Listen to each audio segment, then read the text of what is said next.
चलिए, तो पिछले पार्ट में हमने यहाँ पर ये चीज़ छोड़ी थी, हमने नीचे जो इसकी टेबल दी हुई है इसमें जो अप्रोचेस ऑफ ह्यूमन डेवलपमेंट है ये हम देख चुके थे कि 4 अप्रोच थी, ठीक है।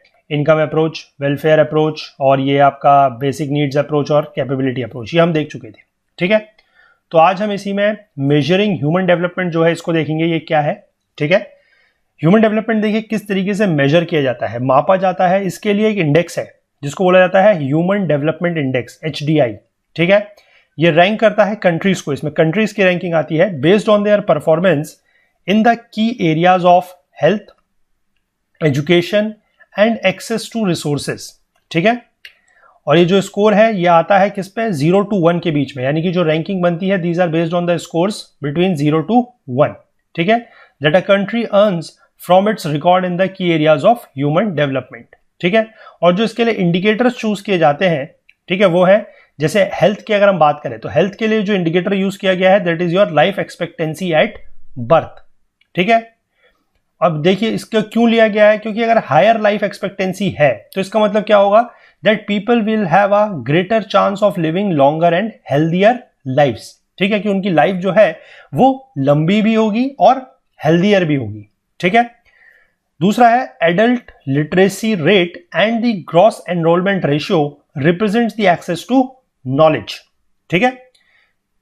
और इसमें एक चीज और है, the number of adults who are able to read and write and the numbers of children enrolled in the schools show how easy or difficult it is to access knowledge in a particular country, ठीक है।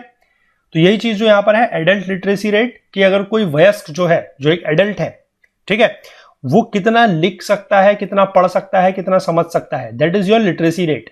और दूसरा जो enrolment ratio की बात की गई है वो यही है कि बचपन में जो नंबर ऑफ चिल्ड्रन है वो कितना ज्यादा स्कूल्स में एनरोलमेंट उनका है। जैसे हमने पिछले पार्ट में बात की थी कि कुछ स्कूल के जो मतलब जो एक कुछ ग्रुप है, जो एक समाज का एक स्टूडेंट्स का एक ग्रुप है जिसमें स्कूल ड्रॉप आउट्स की जो संख्या है वो बहुत ज्यादा है। स्पेशली हमने वो गर्ल्स के लिए बात की थी कि खासकर रूरल एरियाज में ऐसा होता है कि जहां पर बच्चे बहुत ज्यादा होते हैं, या गर्ल्स के मामले में देखा जाता है कि जो उनका स्कूल से ड्रॉप आउट रेट है वो बहुत ज़्यादा है। तो स्कूल से अगर उन लोगों का, उस समाज के उस कैटेगरी का, उस तबके का अगर ड्रॉप आउट रेट ज़्यादा है तो आप समझ सकते हैं कि उनके पास जो फ्रीडम टू चूज है ना, कि किसी भी चीज़ को अपना प्रोफेशन छांटने का या अपना कैरियर चूज करने की जो फ्रीडम है वो अपने आप में कर्टेल डाउन हो जाती है, ठीक है। और फ्रीडम अगर कर्टेल डाउन होती है तो आप समझ सकते हैं कि वो एक ह्यूमन डेवलपमेंट के लिए एक नेगेटिव इंडिकेशन है, ठीक है।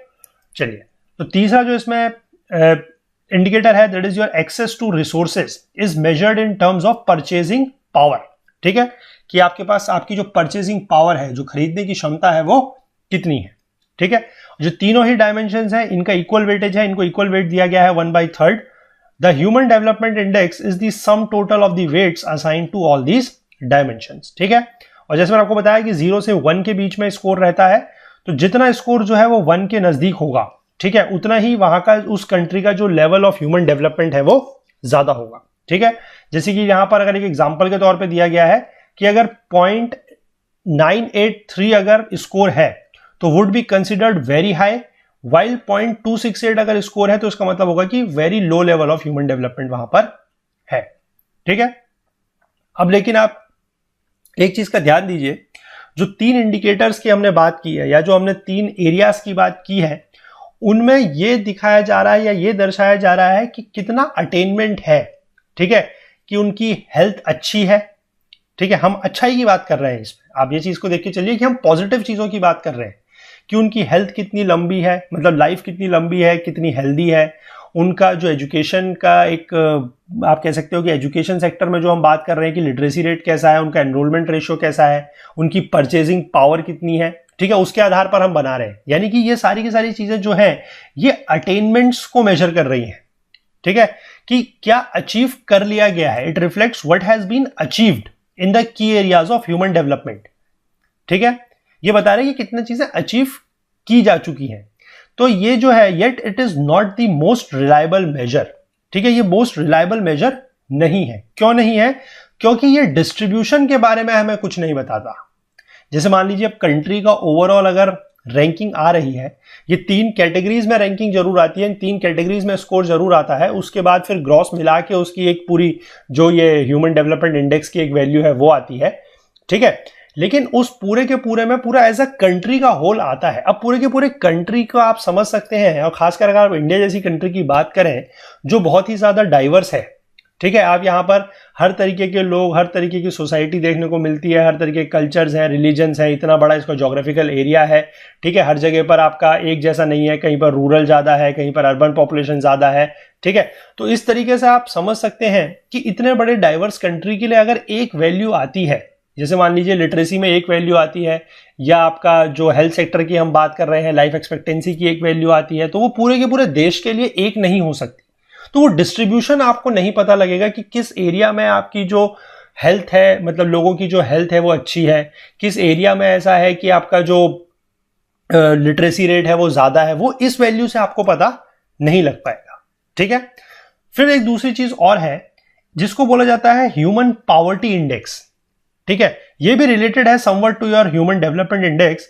This index measure the shortfall in the human development. जैसे कि HDI जो है, ह्यूमन डेवलपमेंट इंडेक्स जो है, वो तो ये बता रहा है अबाउट द अटेनमेंट्स, कि कितना ज्यादा चीजें जो है वो हासिल की जा चुकी हैं या अचीव की जा चुकी हैं, ठीक है। लेकिन जो ये ह्यूमन पॉवर्टी इंडेक्स है, ये बताता है कि कितना जो डेवलपमेंट है, जो ह्यूमन डेवलपमेंट है, उसमें क्या क्या कमियां हैं, शॉर्टफॉल्स क्या क्या है, ठीक है। तो इसलिए ध्यान रखिएगा ह्यूमन पॉवर्टी इंडेक्स, इसमें क्या क्या है इसको देखते हैं। It is a non income measure, ये नॉन इनकम मेजर है, ठीक है। इसमें क्या क्या चीज कवर है देखिए, the probability of not surviving till the age of 40। जैसे वहां पर हम बात कर रहे थे लाइफ एक्सपेक्टेंसी एट बर्थ की, कि जो लाइफ है लोगों की वो कितनी ज्यादा लंबी और कितनी ज्यादा हेल्दी होगी। यहां पर बात की जा रही है कि प्रोबेबिलिटी ऑफ नॉट लिविंग और not surviving till the age of 40, यानी कि 40 साल तक की उम्र तक कोई अगर नहीं बचता है तो उसकी प्रोबेबिलिटी क्या है, या उसके नहीं बचने की प्रोबेबिलिटी क्या है, ठीक है। यहां पर जस्ट लिटरेसी का देखिए उल्टा लिया गया है, एडल्ट इलिटरेसी रेट, ठीक है। असाक्षरता की बात की जा रही है, असाक्षरता, ठीक है, illiteracy. Number of people who do not have access to clean water, कितने लोग ऐसे हैं जिनके पास शुद्ध जल की व्यवस्था नहीं है, एक्सेस नहीं है, ठीक है। Number of small children who are underweight are all taken into account to show the shortfall in human development in any region. कितने लोग ऐसे हैं, कितने बच्चे ऐसे हैं जो अंडरवेट हैं, ठीक है, या कह सकते हैं कि आप माल न्यूट्रिशन का शिकार हैं या कुपोषण का शिकार हैं। ये चीजें आपको बेसिकली जनरली ये बताएंगी कि हमारा ह्यूमन डेवलपमेंट जो है उसमें कितनी कमियां हैं, कितना शॉर्टफॉल है, ठीक है। तो इसलिए आप कह सकते हैं कि जो ह्यूमन पॉवर्टी इंडेक्स है वो ज्यादा रिवीलिंग है than your human development index, ठीक है। अगर हम इन दोनों के दोनों मेजर्स को देखें, मतलब ह्यूमन डेवलपमेंट इंडेक्स को भी और ह्यूमन पॉवर्टी इंडेक्स को भी, तब हमें एक एक्यूरेट पिक्चर पता लगेगी human development situation in a country के बारे में, ठीक है। चलिए देखिए यहां पर ऊपर एक चीज दी गई है, इस बॉक्स में आप देख सकते हैं कि UNDP जो है, that is United Nations Development Programme, ये ह्यूमन डेवलपमेंट रिपोर्ट पब्लिश करता है हर साल, ठीक है। और ये क्या रिपोर्ट में क्या दिखाया जाता है, this report provides a rank wise list of all member countries according to the level of human development, ठीक है। Human development index and the human poverty index are two important indices to measure human development used by the UNDP। तो इसमें दोनों के use किया जाता है और ये UNDP पब्लिश करती है, इसको ध्यान रखिएगा आप, ठीक है। चलिए, the ways to measure human development are constantly being refined and the newer ways of capturing different elements of human development are being researched, ठीक है। तो जो ह्यूमन डेवलपमेंट को मेजर करने के जो तरीके हैं उनको कॉन्स्टेंटली रिफाइन किया जा रहा है, और कुछ ऐसे नए तरीके हैं जो बेसिकली डिफरेंट एलिमेंट्स को, या आप कह सकते हैं कि डिफरेंट मतलब किसी दूसरे अगर वो डायमेंशंस को अगर टच करने की कोशिश कर रहे हैं तो उनके ऊपर भी रिसर्च की जा रही है, ठीक है। Researchers have found links between the level of corruption और political freedom in a particular region, ठीक है, कि पॉलिटिकल फ्रीडम और लेवल ऑफ करप्शन के बीच में भी रिसर्चर्स ने लिंक फाइंड करने की कोशिश की है। There is also a discussion regarding a political freedom index and the listing of most corrupt countries, ठीक है। तो इस तरीके की बात भी चल रही है कि अगर इस तरीके का कुछ होता है तो इस तरीके का कुछ इंडेक्स जो है कि पॉलिटिकल फ्रीडम इंडेक्स या फिर जो मोस्ट करप्ट कंट्रीज की कोई लिस्ट है उसको तैयार किया जाएगा, ठीक है। फिर यहां पर एक बॉक्स दिया गया है, इसमें देखिए एक चीज और एक इंडेक्स के बारे में एक दिया गया है। Bhutan is the only country in the world to officially proclaim the gross national happiness as the measure of country's progress, ठीक है। Material progress and technological developments are approached more cautiously, taking into consideration the possible harm they might bring to the environment or to the other aspects of cultural and spiritual life of the Bhutanese. ठीक है, this simply means material progress cannot come at the cost of happiness. GNH, that is your gross national happiness, encourages us to think of the spiritual, non-material and qualitative aspect of development. ठीक है, ध्यान रखिएगा, ज्यादा important नहीं है, समझा दिया मैंने आपको. ध्यान रखिएगा, ग्रॉस नेशनल हैप्पीनेस जो है ये सिर्फ किसने एक मेजर तैयार करने की कोशिश की है, कंट्री का नाम आप चाहे याद रख सकते हैं, दैट इज योर भूटान. ठीक है, चलिए आगे देखते हैं इंटरनेशनल कंपैरिजंस के बारे में. International comparisons of human development are interesting. Size of the territory and per capita income are not directly related to human development. ऐसा लगता है लोगों को, ठीक है, या फिर आप ये कह सकते हैं कि एक जनरल थिंकिंग है, एक जनरल सोच है कि जो साइज ऑफ द टेरिटरी है, या फिर आप बात करें अगर पर कैपिटा इनकम की, तो ये ह्यूमन डेवलपमेंट से कहीं ना कहीं रिलेट करेंगे. ठीक है, लेकिन ये डायरेक्टली रिलेट नहीं करते हैं. Often smaller countries have done better than larger ones in human development. ठीक है, छोटी कंट्रीज ने जनरली क्या है, बेटर परफॉर्म किया है, उनकी रैंकिंग अच्छी है. सिमिलरली अगर हम बात करें कि जो पुअरर नेशंस हैं, they have been ranked higher than richer neighbours in terms of human development. जैसे अगर हम बात करें श्रीलंका, ट्रिनिडाड एंड टोबैगो की जो रैंकिंग है वो इंडिया से अच्छी है इन terms of human development index. ठीक है, despite having the smaller economies. Similarly अगर हम इंडिया के अंदर की बात करें तो केरला जो है वो मच बेटर परफॉर्म करता है than Punjab and Gujarat in terms of human development despite having lower per capita income. ठीक है, तो यानी कि अगर इनकम ज्यादा है, पर कैपिटा इनकम अगर ज्यादा है, या फिर आप कहें कि अगर टेरिटरी का साइज ज्यादा है, ठीक है, या कंट्री अगर रिच है, तो उसका ह्यूमन डेवलपमेंट इंडेक्स में जो रैंकिंग है या जो ह्यूमन डेवलपमेंट इंडेक्स की जो वैल्यू है वो अच्छी होगी, ये कहना सही नहीं है. ठीक है, इसमें आगे चीज दी गई है, देखिए कि जो कंट्रीज हैं they can be classified into 4 groups. Countries जो है वो 4 ग्रुप में क्लासिफाई की जाती है on the basis of human development scores earned bye them. ठीक है, वो 4 कैटेगरी क्या क्या है. अगर स्कोर जो है वो अबव 0.8 है तो उसको बोला जाएगा, जो लेवल है वो रहेगा वेरी हाई. ठीक है, और ये 2018 के डेटा के अकॉर्डिंग है कि नंबर ऑफ कंट्रीज 59 थी. अगर 0.701 से 0.799 के बीच में है तो उसको बोला जाएगा हाई, 53 कंट्रीज थी. 0.55 से लेकर अगर 0.7 तक है तो उसको बोला जाएगा मीडियम, और अगर 0.549 से कम है तो उसको बोला जाएगा लो. ठीक है, थोड़ा सा इसमें ध्यान रख सकते हैं, ज्यादा इंपॉर्टेंट यहां पर कुछ है नहीं, ये क्वेश्चन ऐसा पूछे जाने लायक है नहीं. ठीक है, चलिए आगे देखते हैं कि countries with very high human development indexes are those which have a score of over 0.8. According to the human development report of 2018 this group includes 59 countries. वही चीज जो टेबल में दी गई है वही यहाँ पर एक्सप्लेन किया है इन्होंने, ज्यादा इंपॉर्टेंट नहीं है. ठीक है, अब देखिए यहाँ पर जो ये टेबल बनी है ये HDI की जो रिपोर्ट है, यानी कि जो ह्यूमन डेवलपमेंट रिपोर्ट है 2018, उसके आधार पर, उसके बेसिस पे यहाँ पर टॉप 10 कंट्रीज दिए गए हैं. ठीक है, तो ये 2018 है, लेकिन अभी हम बात कर रहे हैं 2020 में, तो इसकी जो रिपोर्ट है वो अराउंड आपके अगस्त सितंबर के आसपास आती है. तो 2020 की रिपोर्ट अभी अब नहीं है हमारे पास, 2019 की रिपोर्ट है. मैं उसके अकॉर्डिंग आपको यहाँ पर कंट्रीज लिखवा देता हूं, आप लोग इसको नोट डाउन कर लीजिएगा. ठीक है, तो 2019 के अकॉर्डिंग जो कंट्रीज हैं, जो रैंकिंग है वो ये है. पहला है नॉर्वे, ठीक है, दूसरा है स्विट्जरलैंड, मैं यहां पर आप लोगों के लिए लिख दे रहा हूं, आप लोग इसको नोट डाउन कर लीजिएगा. ठीक है, तीसरा है आपका आयरलैंड, चौथा है जर्मनी, पांचवा है आपका हांगकांग. ठीक है, ऑलमोस्ट यही है जो यहां पर है, थोड़ा सा ऊपर नीचे हुआ है इनकी रैंकिंग में. ठीक है, 6th one is your Australia. यहां पर आप देख सकते हैं कि ऑस्ट्रेलिया नंबर 3 पे था, वो यहां पर नंबर 6 पे आ चुका है. ठीक है, 7th अगर हम बात करें तो ऑस्ट्रेलिया और के साथ एक कंट्री और है, दैट इज योर आइसलैंड. ठीक है, ये दोनों का जो वैल्यू है, ह्यूमन डेवलपमेंट इंडेक्स की जो वैल्यू है वो सेम है, इसलिए दोनों ये 6th पोजीशन पर है. 8th पोजीशन पर है स्वीडन, क्योंकि 2 अगर 6th पे है तो 7th हट जाएगी, फिर सीधे 8th पे स्वीडन. 9th में आपकी है सिंगापुर. ठीक है, 9th में आपकी है सिंगापुर, और 10th में आपका है नीदरलैंड्स. ठीक है, इंडिया की हम बात करें तो 2018 के रिपोर्ट के अकॉर्डिंग जो इंडिया है वो, उसकी रैंकिंग थी 130. ठीक है, और अगर हम बात करें इंडिया की रैंकिंग की इन दी ईयर, जो इस साल की जो लेटेस्ट है दैट इज इन 2019, कि अगर मैं इंडिया की बात करूं तो इंडिया की रैंकिंग में एक पोजीशन का सुधार हुआ है, इंडिया की रैंकिंग 129 है। ठीक है,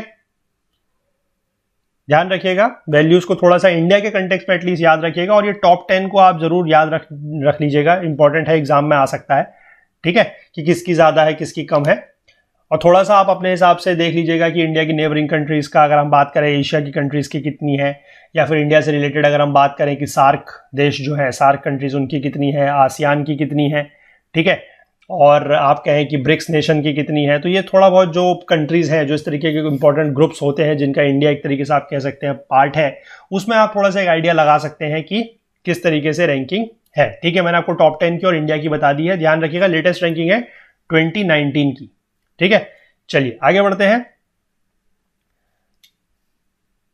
high level of human development group has 53 countries. ये वही चीज दी गई है जो पीछे टेबल में दिया गया है। ठीक है, providing education and health care is an important government priority. ठीक है, एजुकेशन प्रोवाइड करना और हेल्थ केयर प्रोवाइड करना वो गवर्नमेंट की इंपॉर्टेंट प्रायोरिटी है। Countries with higher human development are those where a lot of investment in the social sector has taken place. क्योंकि obvious सी बात है, जब सरकार जो है वो सोशल सेक्टर में ज्यादा खर्च करेगी, ज्यादा इन्वेस्टमेंट करेगी, तो वहां की जो कंट्रीज है या जो वहां के जो लोग हैं, आप कह सकते हैं कि उनके पास क्या होगा कि उनकी हेल्थ बेटर होगी। ठीक है, उनके पास एजुकेशन अच्छी है, तो उनके पास वही जो फ्रीडम टू चूज करने वाली बात है वो अच्छी होगी। ठीक है, तो इस तरीके से उनकी जो ओवरऑल ह्यूमन डेवलपमेंट की जो इंडेक्स में जो वैल्यू है वो बढ़ जाएगी। Altogether, a higher investment in people and good governance has set this group of countries apart from the others. ठीक है, इसके बाद अगर हम बात करें, you will notice that many of these countries have been the former imperial powers. ठीक है, the degree of social diversity in these countries is not very high. Many of the countries with high human development score are located in Europe and represent the industrialized Western world. Yet there are striking numbers of non-European countries who have also made to this list. तो ये बात आपकी की जा रही है वही high group के बारे में। ठीक है, उनका एक करेक्टरिस्टिक यहाँ पर बताया जा रहा है। चाहे तो आप इसको अलग से पॉइंट फॉर्म में नोट डाउन, मतलब एक लिख सकते हैं कि क्या क्या उनके करेक्टरिस्टिक्स हैं। इसी तरीके से यहाँ पर बात की जा रही है with medium levels of human development, की इसका लार्जेस्ट ग्रुप है, 39 कंट्रीज हैं medium level of human development में। मोस्ट ऑफ दीज कंट्रीज जो हैं they have emerged in the period after the second world war, यानी कि ये वो कंट्रीज है जो सेकेंड वर्ल्ड वॉर के बाद इमर्ज हुई हैं। Some countries of this group were former colonies while many of them others have emerged after the breakup of the erstwhile Soviet Union. ठीक है, जो यूएसएसआर था उसका जब ब्रेकअप हुआ 1990 में, 1989 के आसपास, तो तब जो उससे अलग अलग कंट्रीज निकली, वो कुछ कंट्रीज इसमें वो भी हैं। Many of these countries have been rapidly improving their human development score by adopting more people-oriented policies and reducing social discrimination. ठीक है, क्योंकि आप देखेंगे, आप खुद चीजें यहाँ पर वर्ड देख के समझ पा रहे हैं। सोशल डिस्क्रिमिनेशन का मतलब क्या है कि सामाजिक भेदभाव नहीं होना चाहिए, हर तरीके के लोगों के पास बेसिक फैसिलिटीज होनी चाहिए। ठीक है, चाहे वो अमीर हो, चाहे गरीब हो, चाहे लड़का हो, चाहे लड़की हो, सबके लिए शिक्षा का अधिकार समान होना चाहिए, है ना, इक्वल रिसोर्स की एक्सेस होनी चाहिए। तो ये सारी चीजें आपकी सोशल डिस्क्रिमिनेशन को अगर आप दूर करेंगे तो ये सब चीजें मिलेंगी लोगों को, सिटीजन्स को, और ये सारी चीजें मिलेंगी तो अपने आप में ही आप क्या कह सकते हैं कि जो ह्यूमन डेवलपमेंट है वो अच्छा होगा। Most of these countries have a much higher social diversity than the countries with higher human development scores. Many in this group have faced political instability and social uprising at some point of time in their recent history. ठीक है, 38 countries ऐसी हैं जिनका लो level of human development है। A large proportion of these are small countries which have been going through political turmoil and social instability in the form of civil war.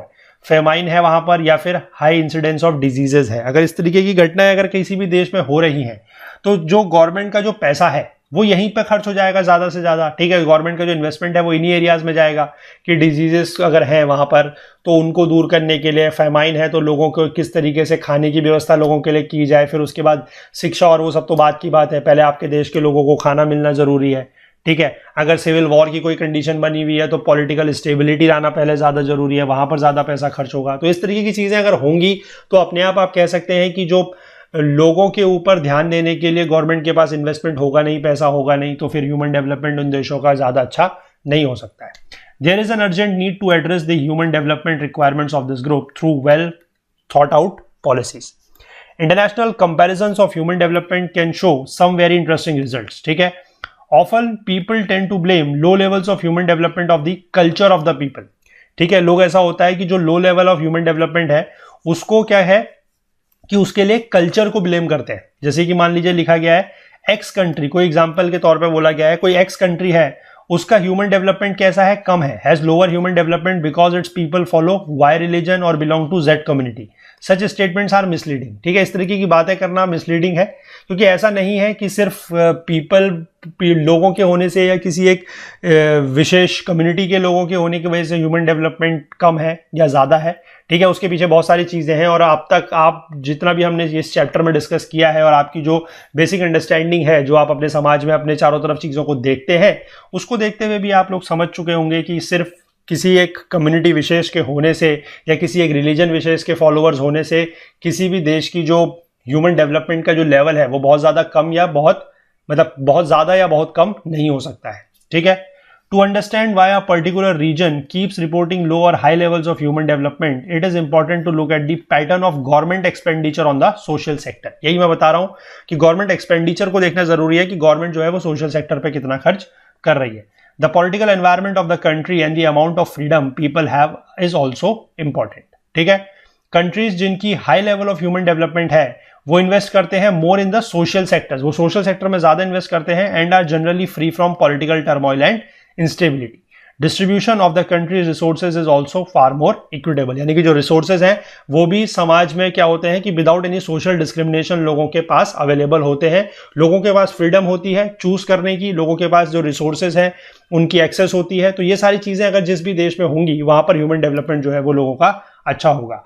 On the other hand अगर हम बात करते हैं कि जो places है जहां पर ह्यूमन डेवलपमेंट लो है, वहां पर क्या होगा, they tend to spend more on defence rather than social sectors. वहां पर डिफेंस, क्योंकि अब आप जैसे बात कर रहे हैं कि सिविल वॉर है, ठीक है। अगर सिविल वॉर की कंडीशन है तो आपको ऑब्वियस सी बात है कि गवर्नमेंट को पहले देश की सुरक्षा पे, देश के लोगों की सुरक्षा पे ध्यान देना पड़ेगा, उनकी रक्षा पे ध्यान देना पड़ेगा। तो डिफेंस में जो पैसा है वो ज्यादा खर्च होगा, सोशल सेक्टर के लिए पैसा नहीं बचेगा। तो this shows that these countries tend to be located in areas of political instability and have not been able to initiate accelerated economic development. वहां पर इकोनॉमिक डेवलपमेंट जो है वो ज्यादा नहीं हुआ है।